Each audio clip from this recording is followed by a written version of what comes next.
want to start by saying that I know that I have been very privileged because I have good insurance. I gave birth at a great hospital. I have a Black female OBGYN who took care of me throughout both of my pregnancies, even though they both had their issues. But I lived, I survived, and I never felt ignored or abused by medical staff.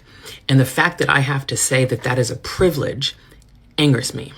Because in the last 2 days, I have watched 2 viral videos, one of a woman in Texas in active labor and a nurse ignoring her, and a Black woman in Indiana that was turned away by the hospital that eventually gave birth in her car and her husband delivered the baby.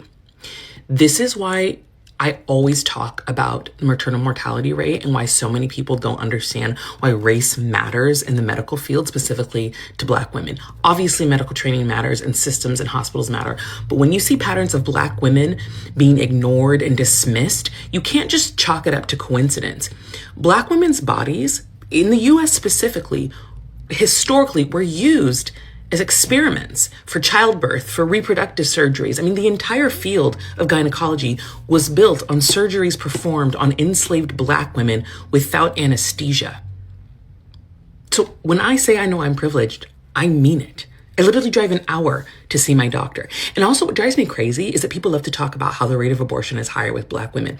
Do you realize we are more likely to live if we have an abortion than if we are to give birth? Please sit with that sentence. Because it's not about us just having an abortion. I've never had an abortion, but I know plenty of people that have. It's about the system. It's about the risk and the lack of care that surrounds a Black woman's body when they're just trying to bring life into the world.